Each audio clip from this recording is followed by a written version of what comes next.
America, Israel और Iran के बीच शुरू हुई जंग का दायरा अब बढ़ते बढ़ते इराक तक फैल गया। एरबिल में अमेरिकी कॉन्सुलेट को निशाना बनाकर ड्रोन अटैक किया गया है। जहां रात के सन्नाटे को जोरदार धमाकों ने तोड़ दिया। वीडियो में साफ देखा जा सकता है कि कैसे ड्रोन अमेरिकी कॉन्सुलेट की दिशा में बढ़ता है और फिर धमाके की आवाज गूंज उठती है।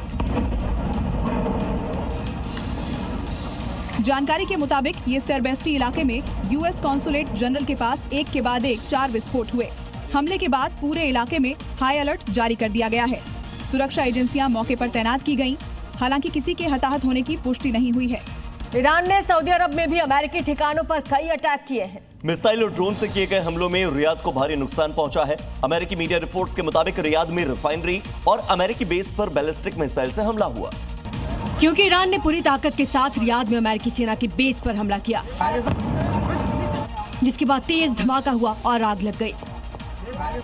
विस्फोट के बाद आग की लपटें आसमान को छूने लगी। अब इस तस्वीर को देखिए। धमाके के बाद धुएं का गुबार पूरे आसमान को धीरे धीरे ढक रहा है। रियाद पर ईरान ने मिसाइल और ड्रोन से हमले किए। अमेरिकी सेना की बेस के अलावा कुछ तेल रिफाइनरी को निशाना बनाया गया। रास तनूरा और रियाद के दक्षिण में कुछ प्लांट्स पर हमले हुए। सऊदी डिफेंस सिस्टम ने ज्यादातर मिसाइलों और ड्रोन को रोक लिया, लेकिन कुछ मलबा गिरने से आग लगी और उसके बाद भारी नुकसान हुआ। अमेरिका इजराइल के खिलाफ युद्ध में ईरानी समर्थित समूह भी अमेरिकी ठिकानों पर लगातार अटैक कर रहे हैं।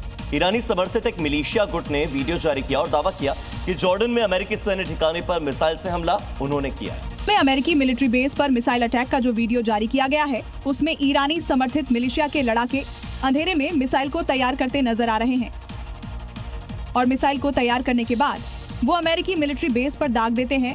वीडियो में मिसाइल को लॉन्च करते हुए भी दिखाया गया है। ईरान समर्थित इराकी मिलिशिया गुट सराया अवलिया अल्दाम का दावा है कि उनके लड़ाकों ने अंधेरे में मिसाइल तैयार की और जॉर्डन में अमेरिकी मिलिट्री बेस पर दाग दी।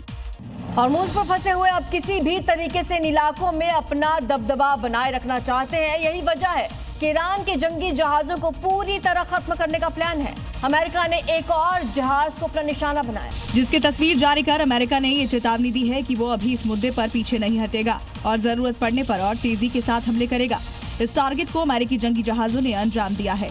हॉर्मूज पर अभी भी कई जहाज फारस की खाड़ी में लंगर डाले खड़े हैं। एक रिपोर्ट के मुताबिक ओमान की खाड़ी में अभी भी दर्जनों जहाज लंगर डाले खड़े हैं, जो हॉर्मूज से गुजरने के लिए किसी तरह की हरी झंडी का इंतजार कर रहे हैं। लेकिन ईरान की खुली चुनौती के बाद किसी भी जहाज की हिम्मत नहीं कि वो ईरान के परमिशन के बिना इन इलाकों से गुजर जाए। ईरान से युद्ध में उलझे डोनाल्ड ट्रंप की मुश्किलें खत्म होने का नाम ही नहीं ले रही हैं। अब मैक्सिको में गैंगस्टर ने ट्रंप की टेंशन बढ़ा दी है। दरअसल यहाँ के सबसे बड़े ड्रग तस्करी गैंग की कमान एक अमेरिकी मूल के गैंगस्टर ने संभाल रखी है, जिसका नाम जॉन कैरोलोस है। कैरोलोस को मैक्सिको और अमेरिका का खतरनाक गैंगस्टर माना जाता है। फरवरी में एक सैन्य ऑपरेशन में अल्मांचो की हत्या के बाद कैरोलोस को ड्रग्स तस्करों के सबसे बड़े समूह की कमान मिली है। डोनाल्ड ट्रंप मैक्सिको के इस गैंग को अमेरिका के लिए सबसे बड़ा खतरा मानते हैं। राष्ट्रपति बनने के बाद से ही ट्रंप इस गैंग को खत्म करना चाहते हैं, लेकिन अब जिस तरीके से इस गैंग की कमान कैरोलोस ने संभाल ली है, उससे उनका सिर दर्द और ज्यादा बढ़ जाएगा। कैरोलोस का जन्म कैलिफोर्निया में हुआ है। कैरोलोस मांचो का सौतेला बेटा है। बचपन में ही कैरोलोस को ड्रग्स तस्करी और उसके धंधों के बारे में ट्रेन किया गया था।